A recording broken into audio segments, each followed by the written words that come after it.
नमस्कार दोस्तों, बहुत बहुत स्वागत है आपका इंडिया नाउ में और मैं हूं संदीप पार।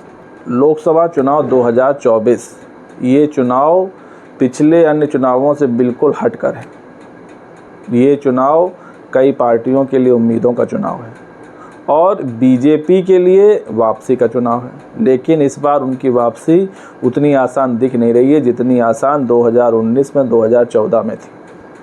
तब एक तरफा लहर में बीजेपी ने प्रचंड जीत हासिल की थी। बीजेपी के वो प्रत्याशी तक जीते थे जिनको कोई जानता तक नहीं था और ये सब हुआ था मोदी लहर में। दरअसल लहर एक ऐसी चीज़ है, जब वो चलती है, फिर चाहे वो किसी व्यक्ति विशेष की हो या पार्टी विशेष की है, तो उसमें वो प्रत्याशी भी जीत जाते हैं जो बेहद साधारण होते हैं। और ऐसा देखने को मिला था 2014 में और 2019 में। लेकिन 2024 का चुनाव बीजेपी के लिए किसी संकट से कम नहीं है। भले ही बीजेपी 400 पार का दावा कर रही हो, हालांकि ये नारा तो अब लगना थोड़ा कम हो गया। अब लौट आए हैं अब की बार मोदी सरकार पर। और यूपी से ज़्यादा टक्कर बीजेपी को मिल रही है बिहार में। बिहार में क्यों मिल रही है, इसकी वजह भी मैं आपको बताता हूँ। बिहार में एक तरफ महागठबंधन है जिसमें आरजेडी है, कांग्रेस है और लेफ्ट की पार्टियाँ हैं, और तीसरे मोर्चे के तौर पर मायावती की बीएसपी है।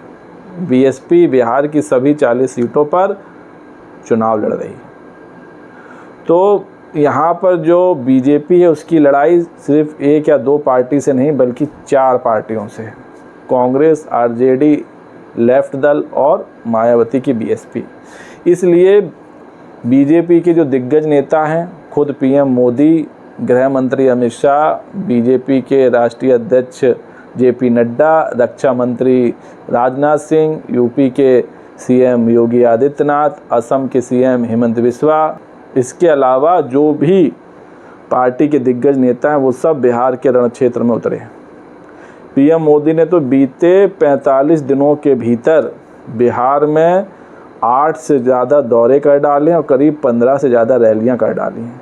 और जो कभी नहीं किया था बिहार में वो काम भी कर डाला। वो काम ये कि पहली बार प्रधानमंत्री मोदी पटना में 2 बार रात्रि विश्राम किया, जिसमें एक बार उन्होंने पटना में रोड शो किया और दूसरा जब उनकी रैलियां थीं तो उससे पहले पटना में पहुंचकर उन्होंने अपने कार्यकर्ताओं से मुलाकात की और चुनावी रणनीति पर चर्चा की। इस दौरान भी उन्होंने पटना में रात्रि विश्राम किया।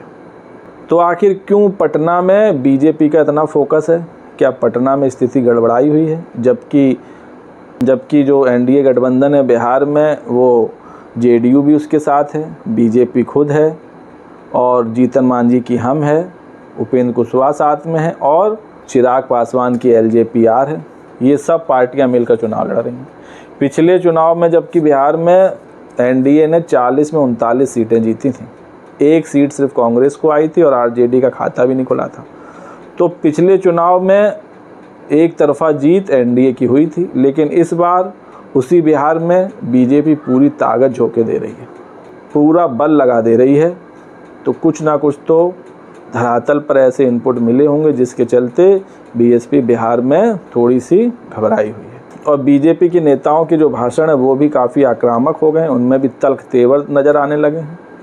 खुद पीएम मोदी अपने भाषणों में कभी मंगलसूत्र की बात करते हैं, आरक्षण की बात करते हैं, हिंदू मुस्लिम की बात करते हैं, भैंस की बात करते हैं, संपत्ति छीनने की बात करते हैं, बिजली काटने की बात करते हैं, टोटी उखाड़ने की बात करते हैं और अब तो मुजरा भी इस चुनावी रण में कूद गया है। दरअसल कल जो है पीएम मोदी ने 3 जगह चुनावी सभाएं की, पाटलिपुत्र, बक्सर और काराकाट। यहाँ पीएम मोदी ने कहा कि लालू यादव की जो आरजेडी है वो उस कांग्रेस के साथ मिल गई है जो आरक्षण विरोधी है, अपने वोट बैंक को बचाने के लिए मुजरा करने तक को तैयार है। साथ ही साथ उन्होंने एक और बात कही जिस पे हंगामा मचा हुआ। हंगामा इस बात पर मचा हुआ है कि पीएम मोदी ने कहा कि अभी जो हेलीकॉप्टर का चक्कर लगा रहे हैं चुनाव में, चुनाव ख़त्म होते ही उनको जेल का रास्ता तय करना पड़ेगा। ये बात इशारों में तेजस्वी यादव के लिए कही गई थी, क्योंकि तेजस्वी यादव ही हैं जो महागठबंधन के लिए अकेले दम पर सबसे ज़्यादा चुनाव प्रचार कर रहे हैं। और उनके साथ वीआईपी चीफ मुकेश सहनी जो महागठबंधन का हिस्सा हैं वो भी 4 सीट पर लड़ रहे हैं। तो जब पीएम मोदी ने रैली में ये बात कही, उसके बाद से बिहार की सियासत गर्मा गई। आरजेडी के नेताओं ने भी पलटवार किया।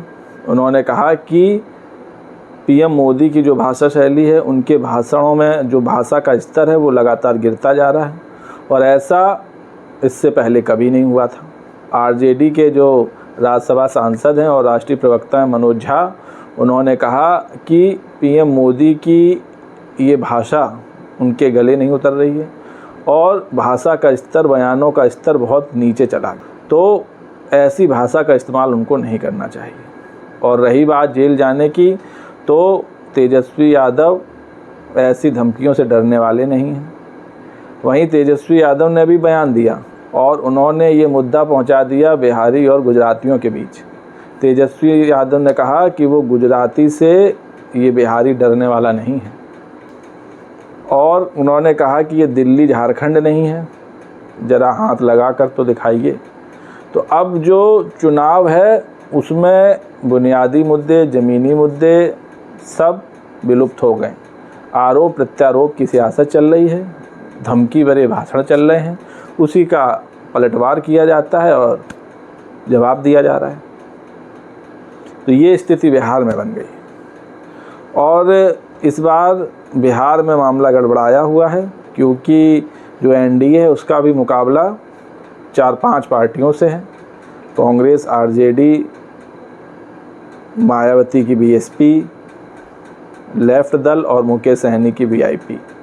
तो बिहार में इस बार टक्कर जोरदार मानी जा रही है और जो जानकार हैं, राजनीतिक विश्लेषक हैं, वो भी कह रहे हैं कि बिहार में भी पासा पलट सकता है और इस बार कई विपक्षी पार्टियां, जो बीजेपी की विरोधी या विपक्षी पार्टियां हैं, वो खेल बदल सकते हैं और बदलाव की बयार बिहार में सबसे तेज़ी से चल रही है।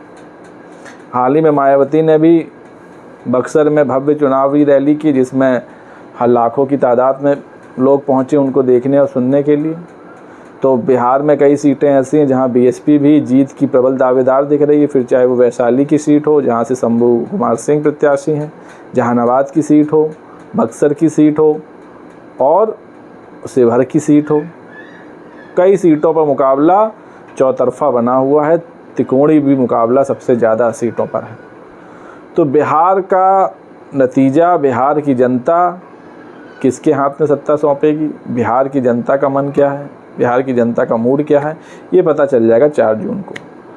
खैर अभी तक 6ठे चरण तक का मतदान हो चुका है और अब सिर्फ फाइनल डेस्टिनेशन या कहें फाइनल चरण बाकी है 7वें चरण का, जिसमें बिहार की 8 सीटों पर वोटिंग होगी और यूपी की 13 सीटों पर वोटिंग होगी। क्योंकि दिल्ली तक पहुंचने के लिए, दिल्ली की कुर्सी तक पहुंचने के लिए यही 2 राज्य हैं जहां आपकी पार्टी का परफॉर्मेंस बेहतर होना चाहिए, तभी आप दिल्ली में बैठने का ख्वाब देख सकते हैं। क्योंकि अकेले उत्तर प्रदेश में 80 सीटें हैं, बिहार में 40 सीटें हैं, करीब 120 सीटें हैं। तो ये 120 सीटें 543 में बहुत निर्णायक भूमिका तय करती हैं।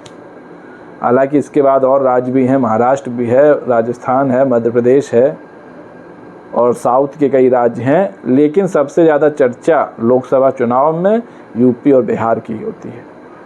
तो दोस्तों, यूपी और बिहार में क्या बीजेपी की वापसी होगी?